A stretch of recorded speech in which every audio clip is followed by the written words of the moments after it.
again to one of our chit chats.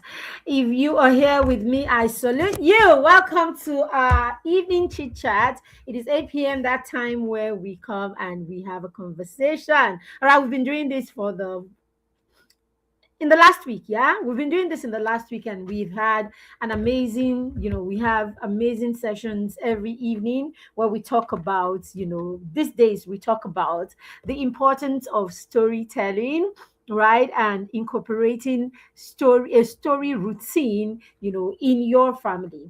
Today I want to testify, okay, and I want to see how many testifiers I have in the house, okay, whether you're saying that in the comment section or you are nodding wherever you are. Right, do you believe it? Do you believe, like, I know that children who read books, children who are read to, actually think differently?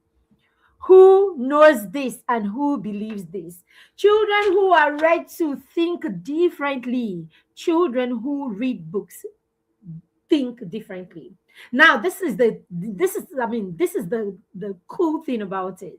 When a child is read to, especially when we start reading to them early, that child will definitely, in 99% of the cases, that child will eventually love to read books, except that reading wasn't done consistently, or except reading did not become a habit that the child cultivated. The truth is, when we introduce our children to books early and we are consistent with it and we bring some structure into it, we raise children who become lovers of books themselves. We raise children who become lovers of learning themselves. My name is Maribeth Chima, and yes, I am the founder of the Mastermind Circle, and I am the proud matron, right, of the Mastermind Circle as well. Now, at PTM Resources, we share resources with parents, tools that parents can use or apply in their parenting to help their parenting, to maximize their parenting. Now, we don't just give those tools and go away. We love to walk the journey with parents. We love to walk the journey with parents. So that's why we put out a lot of challenges. Now, when I say a challenge, I mean we don't come and teach for just 1 or 2 days. We make our teaching such that parents who want to, who want to implement what we have taught, parents who what we have taught resonate with, can actually get on a journey with us where we hold their hands and walk them through a process to cultivate the habits that we are teaching. And because we work with children between ages 5 and 10, we are constantly pushing, teaching, and helping them learn habits that are empowering. We are constantly helping them build positive habits, because we know that when children build positive habits, then they have the right compass to navigate through life. When we help children cultivate the right habits, now the children have the tool, the children have what they need to navigate through life. And this is what the challenge or our challenges are about. Some of the challenges the children cannot take on their own. So we invite the parents and we work with the parents to help the children internalize these challenges. And that's what we are doing with our 21 days bedtime and bonding challenge, because we understand the power of reading. We understand how powerful introducing your children to reading is. We understand how powerful it is for the child to connect and accept reading when it comes as an activity that they share between them and their parents. Because children, your child wants to be with you. Your child wants to spend time with you. Your child wants to connect with you. Okay. And so if this becomes an activity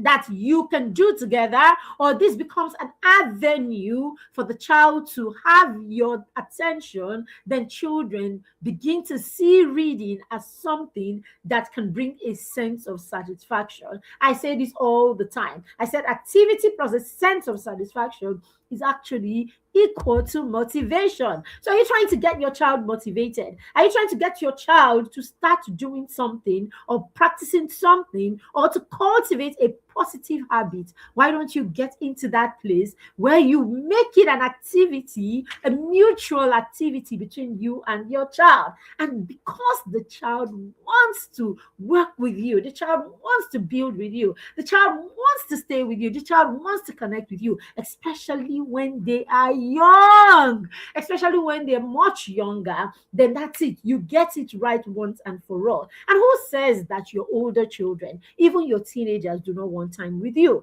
A lot of times when teenagers pose as if they don't want to be with you, or they don't like to be with their parents, or they don't like to hang around with their parents, it's because the connection between you has suffered over the years. And so because there's no connection, it's sort of awkward. Because there's no connection, you don't have a lot in common. Because there's no connection, the teenager feels like every time with you is a probe. Every time with you will lead to trouble, or criticism, or they simply do not know you or feel that you don't know them. So what do you do when that is the case with anybody at all? You want to spend less time with them. So that's what happens with many teenagers and their parents, and then the parents will be like, okay, the teenager is not interested. No, it's because something has suffered. And guess what? Do you know, with reading, right, the same reading was saying have with them, and you're like, yeah, they don't want to. Do you know that if you learn how to go about it and you actually apply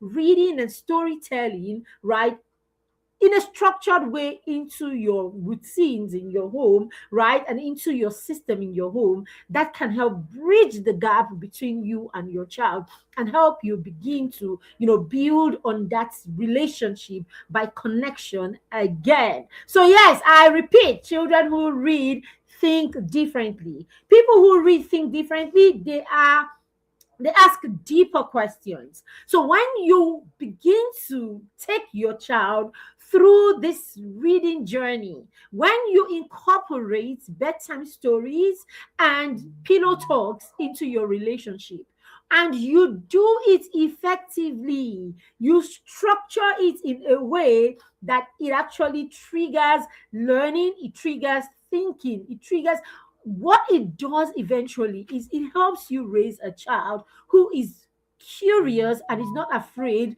to ask questions. So children who read books, children who are read to, actually ask deeper questions. They ask deep questions. They actually imagine possibilities. A child who is read to, a child who reads books, is constantly thinking of what is possible. They imagine all kinds of possibilities and all kinds of outcomes. So, yes, if you want to raise a child who is imaginative, if you want to raise a child who is curious, if you want to raise a child who is not afraid to explore their curiosity, then hey, parents, reading is something you want to introduce in your dynamics. You want to introduce reading in your home and as a part of your routine.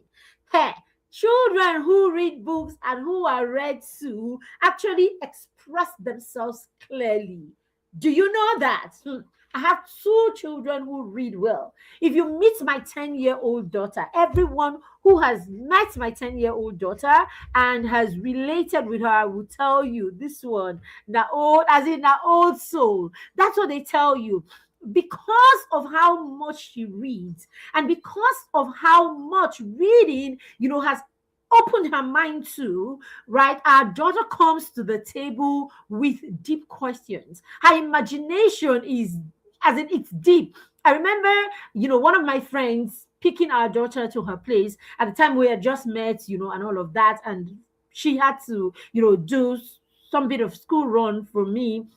By the time she was with our daughter a couple of times, she said to me that your child is so aware of our environment and she's so aware of herself, right? most of it is because of what she's been exposed to. And I promise you, reading is one of them. All right. Children who read books or children who are read to are actually people who know how to solve problems. They solve problems in creative ways. Yes, because they are not afraid to try. As I said, curiosity in children who read books multiplies. So, ordinarily, children are curious because they want to understand the world around them.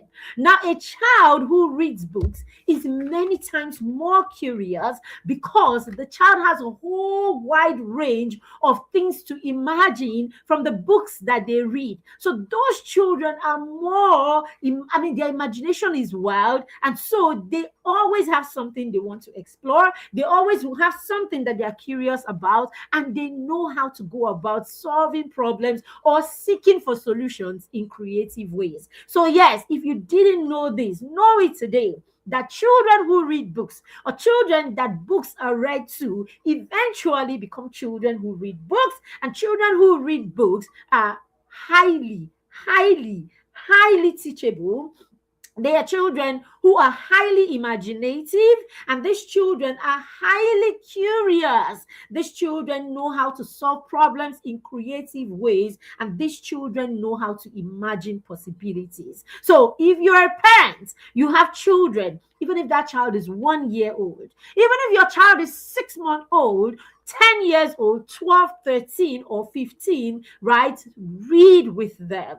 Get them to read. Read together, because this one practice is enough to help your child build, to help you build your child in many areas. I'm talking about connection. I'm talking about helping the child academically. Oh, yes, helping the child academically. I'm talking about the child building their confidence just simply because they read books. I'm talking about the child having the whole world, right? Having an open mind that is ready for the world just because they have seen the world through the books that they have read. Now, when we read books to our children, we are not just performing a routine. When you read books to your children, you are not just doing one of those things that they say people should do. All right. What you're doing is you are building a solid connection between you and your child. You are opening a line of conversation, right? You open a line of communication that would ensure that you and your child can have conversations freely, especially when you do this in a structured way, right? When you read stories to your children, when your bedtime stories are structured. And when I say structure, serious like that. That is why you need to join our 21-day reading, bedtime story and bonding challenge. Don't get afraid when you hear the terms that we use to explain the things that we explain as educators or as people, or as coaches, right? When I say structure, I'm not meaning that it has to be serious. I am saying that you put a thought, into your bedtime or your pillow talks with your child. You put a thought into it. You create some system around it, meaning you know what you are coming to do with the child on each day. You know what you want to discuss with the child on each day. You know what story you want to tell the child on each day. You know how you want to present that story, what strategy you are going to use on each day. And that's what we are going to be doing with you for 21 days rather. You will show up every day with a different strategy. You will show up every day in a different way to have your story time with your child. You will show up in fun ways. You will show up in creative ways. You will show up with prompts. You will show up with reflection. You will show up with drama. You will show up in so many different ways. See, if you have been a part of our reading challenge, the one that we do in August, then you will know that I am not just making mouth here, because we know how to bring energy and we know how to bring fun into reading. We know how to bring fun into this whole activity of reading because we understand understand the importance of books and reading. And we know that if this habit is cultivated as early as possible, you have blessed your child with a gift. And that is so true. Today, I was in our children's school, and it was Mother's Day. We had a Mother's Day celebration at that school. And my 16-year-old son actually went on stage, right? So the kids had all kinds of presentations, to do, to honor their parents, and all of that, group presentations and all of that, right? But he had a solo presentation that I had no idea about. He had a solo presentation that I didn't know about. I had no idea about. He didn't even tell me about it. He just said, my classmates, something, he just said something, my classmates and already, blah, blah, blah, blah, blah. Something, I'm going to put something together. I'm going to do a presentation, right? So of course I knew he was going to do a presentation, but I didn't have an idea the content of that presentation. I didn't have an idea what it was. And he stepped on that stage. He stepped on the stage, and of course, you will know that it wasn't scripted. That was him speaking from his heart, right? And he owned that stage, first of all. And then he came on that stage with value. He came on that stage, he came on that stage in a way that when he was done, every parent, every mother in that room was touched. Every mother in that room was touched. Now, as I sat down there with tears in my eyes, the only thing that I could think about, the only thing that I could say to myself, was, God, thank you for the journey. Thank you for the journey. He's not perfect. He's not a perfect boy, right? He still has so many flaws. But as far as what reading can do, all of that started with one story at a time. All of that started with reading and reflecting. All of that started with us giving him the opportunity to learn to express himself through the books that we read. And over the years, he's learned expression. He's learned all of those things. And today, he can actually navigate on his own and use all of these skills that he has learned at whatever time he chooses to and whenever it needs to be used. And that's what we're talking about here. You want to bless and gift your children with gifts that will come in. Gifts that they will use. Didn't the word of God say that your gift will make room for you, right? So that's what it is at different points, because they already have the skills. Whenever in life the skills are needed, they have something to go back to, just because you helped them cultivate the skills as early as possible. All right. So structured reading will help develop your child's brain. Yes, structured reading will help develop your child's brain, because you will come to the conversation. You will come to the conversation with quality, with content, and of course, with focus and exactitude. All right. So let's look at some of the things that happen when our children start reading early, when we introduce them to reading as early as possible. Let's look at some of the things that happen. Reading will expand how your child thinks. Reading would expand how your child thinks. So children who read books and children who are read to, actually think, from a different dimension. Their thought system is always deeper. They have a wider range of thinking. They're exposed to new situations through the books that they read.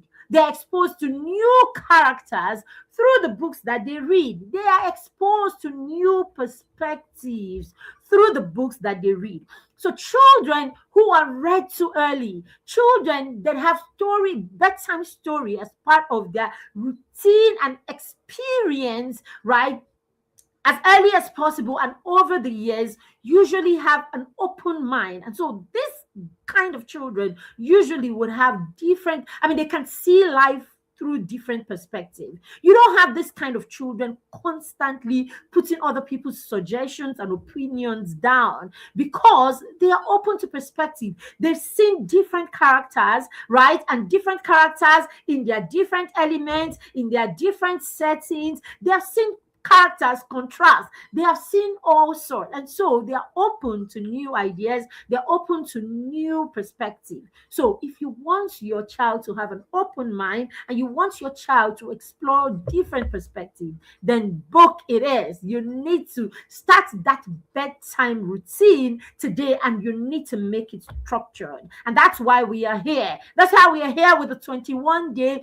bedtime story and bonding challenge, because we want to show you, we want to teach you how to make bedtime story structured so that you are making the best of every opportunity and every opportunity that you have with your child, even if that opportunity is for 15 minutes. Yes, I understand. Some of us are busy mothers, right? We're busy single mothers. I mean, we're busy women raising our children alone. So it means that you have very limited time to spend with them because you have all these aspects of life tugging at you. We understand, we respect it, and we we respect you, and we're sending hugs. But hey, that doesn't stop you from making the 15 minutes that you have count, or making that 15 minutes seem like you have 3 hours. I promise you.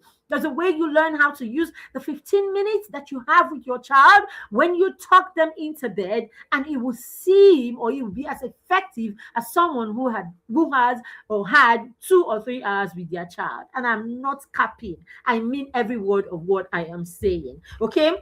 Now, when children read, or when we read to our children, we help them understand the world beyond their environment. We help them understand the world beyond what is obvious to them or right in that space right now. We always say, okay, that my mentor would say that your home is too small to raise a global citizen. It doesn't matter how big your compound is. It doesn't matter how huge your compound is. It is still too small to raise a global citizen. So what you want to do is you want to use books. You want to expand your child's view of the world. You want to show the child the world beyond what is obvious. And as you do this, you open up their mind, okay? You open up their minds in a positive way, and that's how we raise positive people. You wonder why you go on social media and you see people that when people are not speaking their language or not saying what it is that they want to hear, trouble. They start insulting you and throwing all kinds of shades left, right, and center. It's because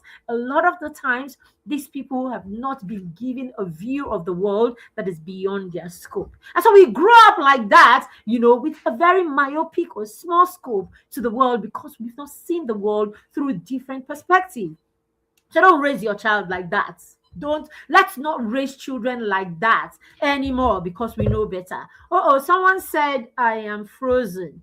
Are you sure it's me? Because okay, someone needs to tell me. Is any other person is any other person viewing me frozen?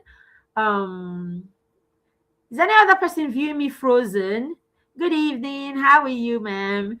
Please, if any other person if you can see me, you can hear me clearly, especially on YouTube, let me know because it doesn't seem, everything looks okay from my end. All right, so I'm just going to assume. Please, Mark, can you try again?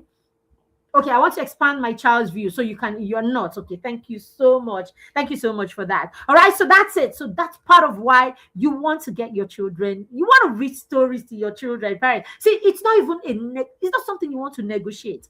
I promise you, it's not something you want to negotiate. It's something that you need to do for your child. All right, number two, it will help your child's imagination and creativity. It will expand your child's imagination and creativity. Okay, just the other day, I was with our daughter's teacher, right? And our daughter is preparing for checkpoints. She's preparing for the Cambridge checkpoint exams. So I had gone for PTC, like one-on-one, the teacher will give you feedback after a mock exam and all of that. Now, when she got to creative writing, she told me, no, my girl is cool here. That's what she said. She said, my girl is cool here. Her creative writing is something else. And she added that her imagination is out of this world. That's what her teacher said to me.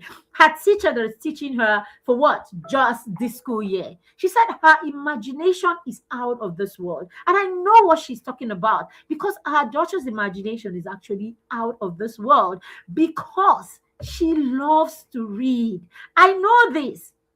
So, as I mean, a small backstory. So, when our daughter was 3 years old, right? Our daughter, first of all, didn't go to school till she was almost three. All right, she didn't go to school till she was almost 3 years old. That's when she went to school. Now, in those years, she didn't do TV. She was not. We didn't introduce TV early to her, so TV became, neither here nor there for her. So, at some point, even when grandma was in the house or any other person and they were watching TV, it wasn't something that she was drawn to, in those years. And that's how she went to school, and all that. Okay, fast forward the next year, COVID-19 came and we had to all go home and learn from home. So when we went home, I took her out of school. Right, I took her out of school and decided to homeschool her. Now that homeschooling, we did it for 2 years. So I homeschooled my daughter for 2 years. So even when people went back to school after COVID, we didn't go back to school. We were home. So I homeschooled her for 2 years. Now this was her routine every morning that she woke up. Right, her brother still went to school, but she was homeschooled. All right, so she wakes up in the morning, right, at 8 a.m. And when she wakes up, after greeting and whatever, hugging mommy, daddy, and all of that, right, she goes on to have her bath, and then she comes back with her, we call it her tray. So she comes out of her room with her tray. In that tray, we would have organized the previous night all that she has to do in school. We called our homeschool Foundation Haven. She gave the school that name. So she decided her school was going to be Foundation Haven. So we called it Foundation Haven. And so we would pack our tray for the next day because it was structured. We had a timetable. We knew what we were doing every day, So the previous day we'll pack our tray, and in that tray, there are usually two books. Okay. In that tray, there are usually two storybooks or two books that she's going to read for leisure. Now, she picks that tray in the morning after having her bath and wearing her clothes that she must have placed the night before. All right. This was when she was 4, right? 4 or 5.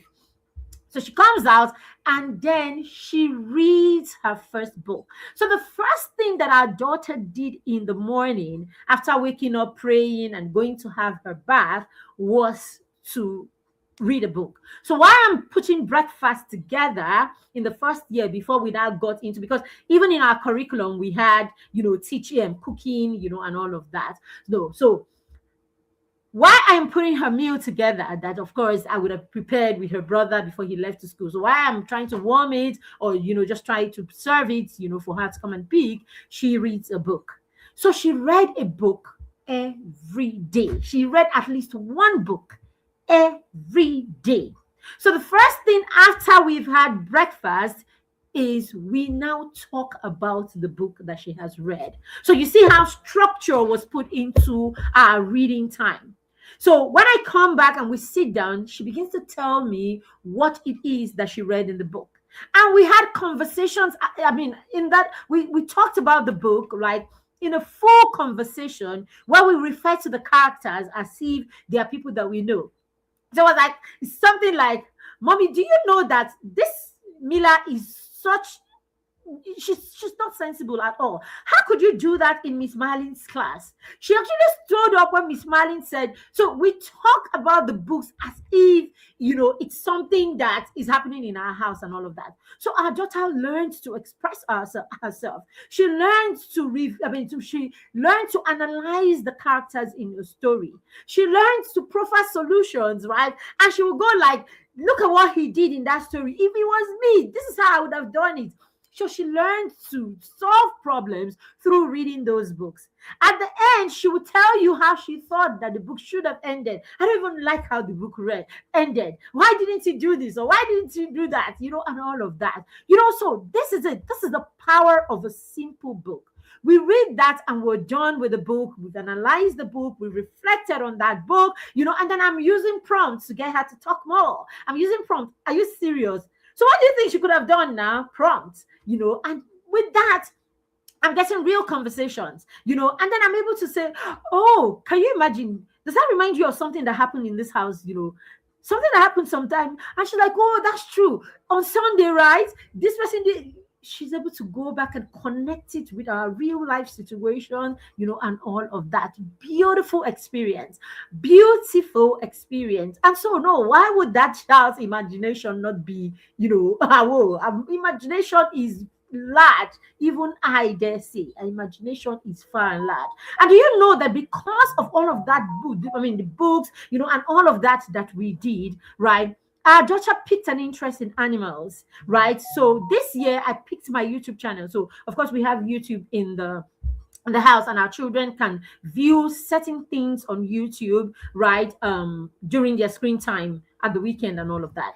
When YouTube sent me my review for the year, right, what I had done, number one, because of course it's my YouTube account, number one on my review of where I have been, or the things that I spent my time doing, right, in 2025 was watching science and animal related videos on YouTube. That wasn't me, it was my madam. So 90% of the time when she goes on YouTube, it was to learn about one animal or the other. As in, I don't know any animal. Maybe yeah, there will be some that she doesn't know. But as I speak, I don't know any animal that our daughter doesn't know something about. I don't know any animal that our daughter can't tell you something about. I remember when the unfortunate incident, of someone who was bitten by a snake, and she passed on. Our daughter gave us a full lecture. Oh my God, she shouldn't have done this. She shouldn't have done that. As in, she gave us blow by blow account what she should have done. Oh, do you know, even the cutting, it has to be when they cut the space, she needs to get there as early as possible. If not, that hand will go numb. She had it all, just simply because of the power of reading. See, if you're not reading to your children, you're wrong. That's all I can say to you right now. In one sentence, if you are not reading to your children, you are wrong. Okay, go and incorporate reading. Go, go, go. I'm giving you a charge. Go ye forth and incorporate reading. Okay, and if it's more than just making it a routine. Join our 21 whole days. You're paying 5,000 naira. So when we come with this 5,000 naira challenge, I see people come, they pass, they do as if, "Well, I don't need it." If only you knew. I mean, I say it when I see especially young parents of young children. I'll just smile. I'm like, if only you knew, right? It's one thing to listen to, to read and have information and to have knowledge and to listen to, knowledgeable, talks and all of that. It's another thing to apply these things. And we know that for you to start a habit, right, and that can impact your child, or start a habit that your child will internalize, you need to stay on that habit consistently for at least 21 days. That's what the experts say. That's why you see us have these challenges for 14 days, 21 days, 30 days, and we charge you little money. You think it's about the money. No, it's about we want to hold hands. That's what we pledge to do. That's what we are called to do. At PTM, we are called to hold hands, help the children, hold them through their journey, help parents, hold them through their journey, support them so that they can support the children. Because either way, the children are the ones who will benefit, right? If the children will benefit, then come. I want to hold your hands, provided the children will benefit. Number 3 is strengthens language and expression. Kids who read. Kids who read books, of course, know how to express themselves. It's a given. Children who are read to through those conversations and reflections and all of that learn vocabulary, rich vocabulary. I tell you, if you see any child, even as a teacher, as a classroom teacher, I know the children in my room, okay, that read books. When I was fully in the classroom, I know the children in my room. When a new child comes into my room, it would take me just 2 or 3 days to know that this child reads books in his home. They are different. Their comprehension is different. The way they attack their sentence structure is different. The confidence that they have as learners is different. Knowledge gives you power. Competence gives you audacity. That's what books do. Do you know how it feels when someone is talking about something and you have in-depth knowledge about that thing just because you have studied that thing or you have read a book about that thing? If you're not helping your children read books, you're wrong again, I say. Please, after this session, check in the comment section and use the link to join the challenge. It's still 5,000 naira. In a few days, today is 6 days to the beginning of the challenge. In a few days, in 1 or 2 days, the money will change, as in the fee will change from 5 to 7,500. That is the original price. Don't wait. Join us. It's going to be a very exciting thing. And that's the cool thing about my challenges, my books, and the things that we do when we hold hands to parents. It's usually an exciting journey, I promise you. Okay, children who read books are stronger communicators. I've said that those who express themselves more are more, those who express themselves are more confident. Okay, those who express themselves are more confident in school, confident in their relationship, confident in their conversations, even with adults. Very key. Number four, emotionally, these children are out of the small league. Emotional intelligence is on point for children who read books or children who are read to. I've said this over and over again in this my series. When you read books to your children, their parents, you know there's something about when you're reading books. You can't when you're reading books to your children. I don't know about you, but I think it's a thing that comes with reading, except you're not adding structure and you're not giving it your full attention, except you're just doing it for doing sake. So they say if we read books to our children, it's good. Oh yeah, come, let me read you a story. And then I was like, no, no, no, no, no. For 15 minutes, that's all you need. 15 minutes. Come there with structure, with system, and with strategy. Do you know when you know how to read to your children, you will come to them with a calm tone. You will come to them with a calm tone. And as you read the book to your children at night, remember most times bedtime stories, right? You read those stories at night and then you talk your child into bed. And so your child goes to bed with that calm voice in his head. What you're doing is you're training your child's brain to associate you with calmness. So your child associates, the brain associates your voice with calmness. So your voice becomes the voice of wisdom. It becomes the voice that soothes your child. It becomes the voice of trust. It becomes the voice that calms your child. So, yes, if you have been a yelling parent, this is it. You want to take this and run with it immediately. That's how you begin to overturn, or you begin to remove all that yelling into your from your child's brain, so that your child begins to see you differently. Reading is the easiest way to make your child believe that you're a different mommy or a different daddy.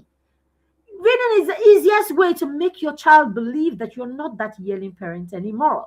So use reading, and because your child is looking out for consistency, whether they are saying it or not. So as you do this consistently, the child now begins to associate your voice with calmness, with soothing.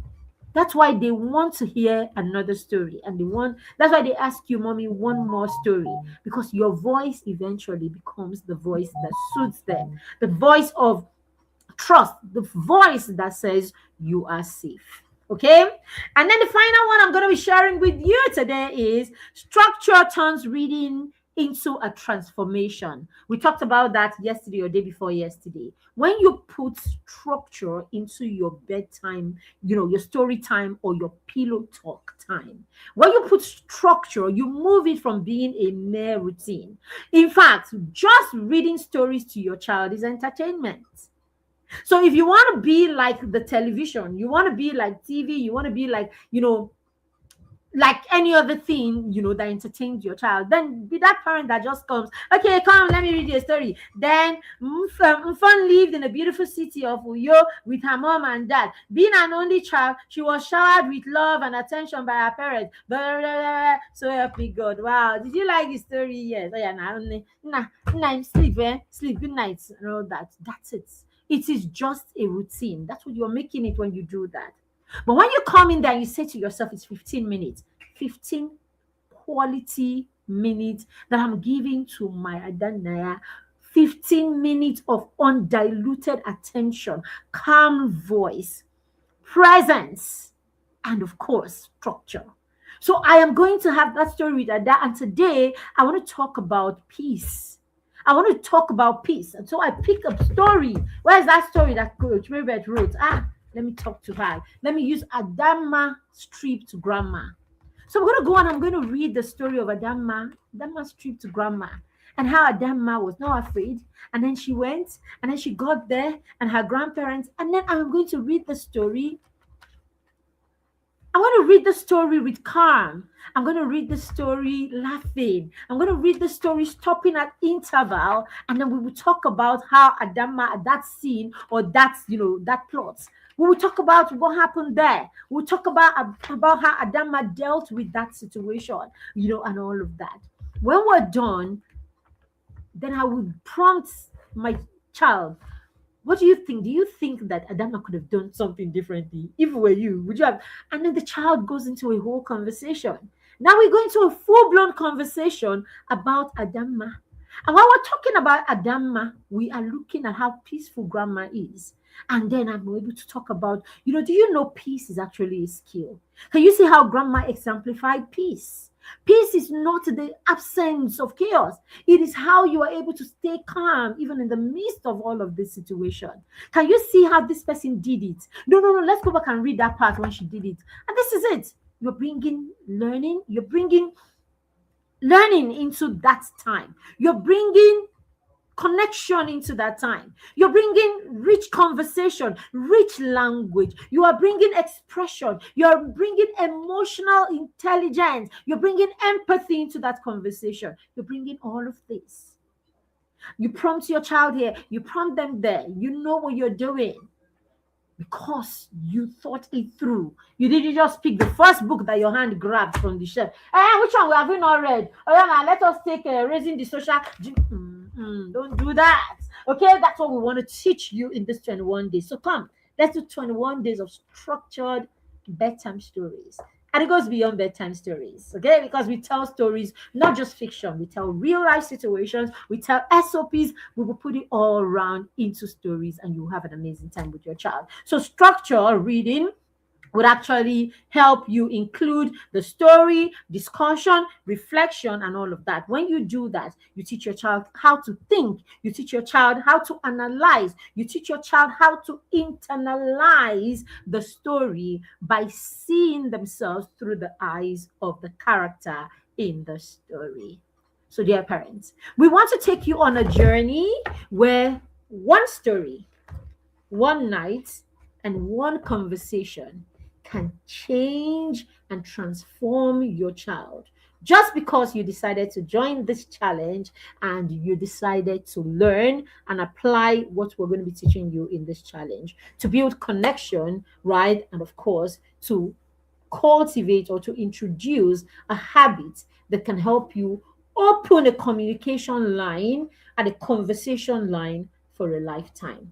Thank you for joining me for today's session. We even took an extra 10 minutes, I mean 12 minutes a day. Sorry. All right. Thank you again. If you'd like to be a part of this challenge, the information is actually scrolling on my screen right now. Just use that information and register you and your child, all right, for the challenge. The challenge begins in 6 days time. I'm super excited. I can't wait. Okay, if you want to pay on Seller, you're not in Nigeria, then look in the comment section. You will see a link that you can click straight to our Seller store where you can register for the challenge. Meanwhile, the challenge doesn't take, as I said, it's 15 minutes every day. That's all you need. You get the tool and then you get to work. Thank you for joining me today. Have a blessed rest of the evening. Thank you again. I will see you same time tomorrow at 8 p.m. where I will be sharing another reason why you should be reading or why bedtime story can be an opportunity to bond for you and your child today and for a lifetime. Thank you again. God bless you. Bye. Thank you for joining me. Bye.